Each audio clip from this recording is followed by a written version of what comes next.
بے عقلی قرار دیا گیا ہے کہ یہ کیسے لوگ ہیں جو غور و فکر نہیں کرتے، جو عقل سے کام نہیں لیتے کہ اگر اس دنیا میں ایک سے زیادہ خدا ہوتے تو فساد ہو جاتا. ٹھیک، نعوذ باللہ کہ ہر خدا یہ چاہتا ہے کہ اس کا حکم کار فرما ہو. تو عبادت کی نفی ہر ایک کے ساتھ سوائے اللہ کے کہ عبادت معبود برحق صرف اور صرف خدا، اور شرک کی نفی کہ اس کے کاموں میں، اس کے افعال میں کوئی بھی شریک نہیں، وہی اس کائنات کا رب ہے، وہی اس کائنات کا مالک ہے، وہی اس کائنات کا خالق ہے، وہی اسی کا حکم اس کائنات پر کار فرما ہے. اس کے علاوہ نہ کوئی خالق ہے، نہ مالک ہے، نہ رازق ہے، نہ اس کائنات کو چلا رہا ہے، اور اس کے علاوہ کسی کی عبادت نہیں ہو سکتی. بسم اللہ الرحمن الرحیم. شکریہ آپ کا کہ آپ نے بڑے اچھے موضوع کے ساتھ مجھے آج یہاں بلایا ہے. علامہ حیدر علی صاحب نے اس موضوع سے ابتدا کی ہے کہ جا بجا قرآن نے جو اللہ نے ارشادات فرمائے کہ نہ اللہ کی ذات میں کوئی شریک، نہ صفات میں، نہ الوہیت میں. بالکل صحیح. اور پھر دیکھیں جو آج کرونا وائرس کا مسئلہ ہے، بہت سارے ممالک ہیں ایٹمی پاور، ایٹم بالکل ان کے پاس موجود ہے، صحیح بات. اور جو خدا کے منکر ہیں کہ خدا موجود نہیں ہے، جی کہاں ہے خدا، آج اس بیماری کا وہ مقابلہ نہیں کر سکتے. انہیں کہا جائے کہ یار کہ جو سب سے سپر پاور تمہارے پاس یہ چیز ہے ایٹم، اس کو چلاؤ، اس کو ختم کرو، نہیں کر سکتے. آج وہ جو دنیا کا نظام ہے، جو سائنس بھی چھٹی پر، تمام جتنے حکماء بھی، علاج کے جتنے ذرائع ہیں، اسباب ہیں، وہ سارے کے سارے اس وقت فیل ہو چکے ہیں. سب کی نگاہیں آسمانی دنیا کی طرف ہے کہ وہ خدا. تو وہ 1400 سال پہلے اعلان کیا ہوا ہے. رب نے تو جب سے آدم علیہ السلام کو بھیجا تو ساتھ اعلان کیا کہ میرے بارے میں، چونکہ توحید کا سلسلہ تو وہاں سے شروع ہوا ہے اور شرک کو جڑ سے اکھاڑنے کا کام وہاں سے شروع ہوا ہے کہ ہے خدا. اب نہ اس کی ذات میں کوئی شریک ہے، جیسا آپ نے اشارہ کیا کہ قرآن نے ایک جگہ کہا کہ اگر دو خدا ہوتے تو فساد برپا ہوتا. بالکل صحیح. اور پھر ایک اور میں یہاں ویسے عام ہماری کتابوں میں ہے کہ ذات، الوہیت اور صفات میں کسی کو رب کے ساتھ شریک نہ کیا جائے. حضرت تاجدار گولڈا پیر مہدی شاہ صاحب رحمۃ اللہ علیہ نے تحقیق الحق فی کلمۃ الحق میں ایک بڑا خوبصورت وہاں جزیہ ارشاد فرمایا کہ توحید کی قسم ہے فی المحبت. جی جی، آہا، واہ واہ. رب کے ساتھ محبت میں مخلوق میں سے کسی کو شریک نہ کیا جائے. یہ بھی شرک ہے. یہ بھی شرک ہے کہ محبت میں دیکھیں نا کہ رسول اللہ علیہ السلام کے ساتھ بھی محبت ہے. ان کی محبت کے بغیر ایمان مکمل نہیں ہو سکتا کہ لا یؤمن احدکم حتی اکون احب الیہ من والدہ ولدہ والناس اجمعین. البیت سے محبت، مودت قرآن نے واجب قرار دی ہے. اسی طرح والدین کے ساتھ بھی ادب، محبت، ماں کے ساتھ، باپ کے ساتھ. لیکن رب کی جو محبت ہے اس کے ساتھ کسی کو شریک نہیں قرار دیا جا سکتا. تو یہ بھی شرک ہوگا. اور قرآن سے انہوں نے استدلال پیش کیا کہ بسم اللہ الرحمن الرحیم قل ان کان آباؤکم وابناؤکم واخوانکم وازواجکم وعشیرتکم. تو اس میں چونکہ جو ذکر ہے کہ تم کائنات میں ہر چیز، ہر ذات، اپنے جو تمہاری تجارت ہے، والدین ہیں، ابا و اجداد ہے، اولاد ہے، ہر تعلق سے سب سے زیادہ محبت خدا کے ساتھ اور اس کے رسول کے ساتھ. تو محبت خدا میں اگر کسی اور کی محبت کو شریک کر دیا جائے تو وہ بھی شرک کے زمرے میں آتا ہے. واہ واہ واہ. یعنی اسلامی تعلیمات میں خداوند قدوس کی عبادت اور اس کے افعال، اس کی صفات، اور آپ نے بتایا کہ ایون اس کی محبت میں بھی کسی کو شریک نہیں کیا جا سکتا. اچھا، یہ موضوع میں نے اس لیے اس پر بات کرنا چاہی کہ ویسے تو ہم نے موضوع آج حقوق ہمسایہ رکھا تھا کہ جب بھی قرآن پاک میں اور اسلامی تعلیمات میں والدین کی بات ہوتی ہے، ہمسایوں کی بات ہوتی ہے، عزیز رشتہ داروں کی بات ہوتی ہے، مخلوق خدا سے محبت کرنے کی، ان کی خدمت کرنے کی، ان کی ضروریات پورا کرنے کی، ان کا خیال رکھنے کی بات ہوتی ہے، تو زیادہ تر ابتدا خداوند قدوس کی عبادت اور اس کی ذات میں شریک نہ ٹھہرانے سے ہوتی ہے. تو ہم نے چاہا کہ اس پہ بھی گفتگو ہو جائے کہ اس کی اہمیت پتہ چلے گی تو پھر ہمیں ہمسایوں کے حقوق کی اور اس کی اہمیت پتہ چلے گی. یقیناً. تو اب آپ اس موضوع پہ کچھ کہنا چاہ رہے ہیں؟ جی ضرور. میں یہ کہنا چاہتا ہوں کہ جب شرک کی بات آتی ہے تو نبی کریم صلی اللہ علیہ وآلہ وسلم کے جو آخری خطبات ہیں، جی تو نبی کریم صلی اللہ علیہ وسلم کا فرمان ہے کہ لا اخشی بعدی ان تشرکوا، مجھے اب کوئی خوف نہیں رہا کہ میرے بعد تم شرک کرو گے. یعنی حضور نے اپنے اصحاب کے سامنے اور پھر مابعد امت کے لیے یہ پیغام دیا کہ اب مجھے اس چیز کا خوف نہیں رہا، میں نے توحید کی جڑوں کو اتنا مضبوط کر دیا ہے، کیونکہ میرے بعد کسی نبی نے آنا نہیں، تو میری امت میں شرک نے بھی لوٹ کر نہیں آنا۔ ہاں یہ ضرور ہے کہ تم دنیا پرست ہو جاؤ گے، دنیا سے محبت کرنے لگ جاؤ گے، اور یہ کیفیت صحابہ اور اہل بیت میں تو نہیں تھی کہ وہ دنیا پرست ہوں، یہ کیفیت امت میں موجود ہے، لیکن جہاں یہ بتایا حضور نے کہ یہاں پہ دنیا پرستی آئے گی، وہاں یہ بھی بتایا کہ شرک ان میں لوٹ کر نہیں آئے گا، کیونکہ میں آخری رسول۔ اب ایک چھوٹا سا میں یہاں پہ بات کرنا چاہوں گا کہ جیسے اللہ تعالیٰ فرماتا ہے کہ میں بصیر ہوں، میں سمیع ہوں، بھی میں سنتا بھی ہوں اور میں دیکھتا بھی ہوں۔ اب انسان کو کہتا ہے کہ میں نے تمہیں سمیع بھی بنایا ہے اور میں نے تمہیں بصیر بھی بنایا ہے۔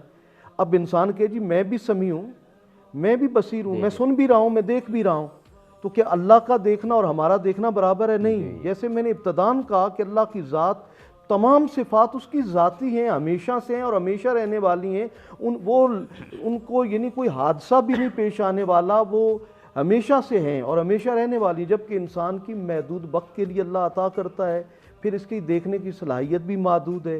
رب دیکھتا ہے تو کائنات کے ہر ہر ذرے اور ہر ہر فرد کو دیکھتا ہے۔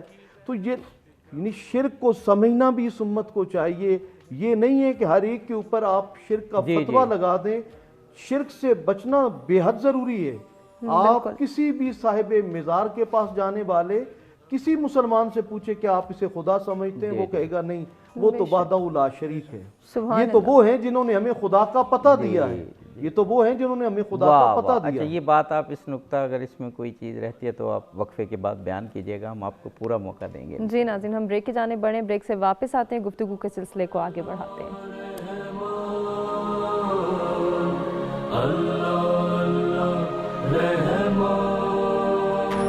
مرحبا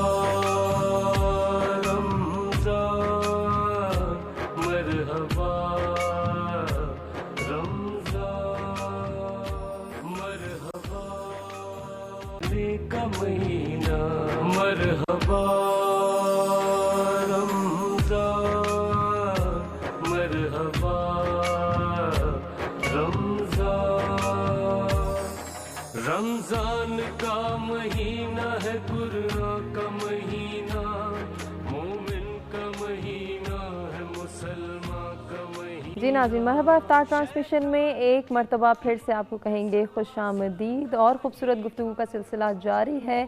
آج کا ٹاپک جس پر ہم بات کر رہے ہیں حقوق ہمسایہ جو ہے، باقاعدہ طور پر اس کا آغاز کریں گے، اس پر گفتگو بھی کریں گے۔ ایک نظر ڈال لیتے ہیں اس سے قبل پاکستان کے مختلف شہروں میں آج افطار کے اوقات کار پر۔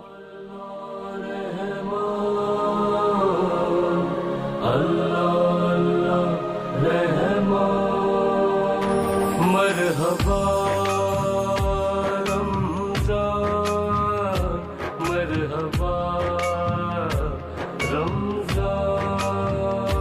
مرحبا رمضان، مرحبا رمضان،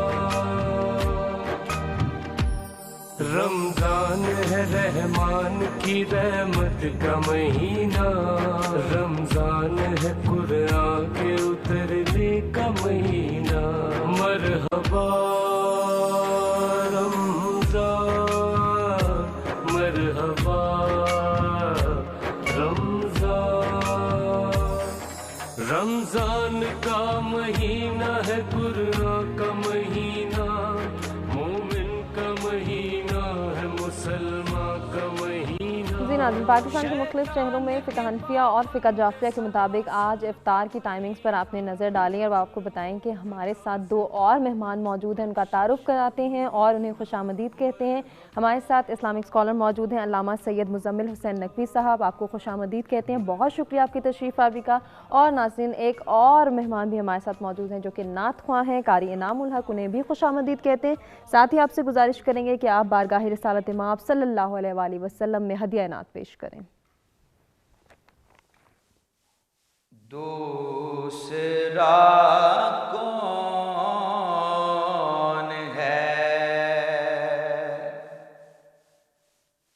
جہاں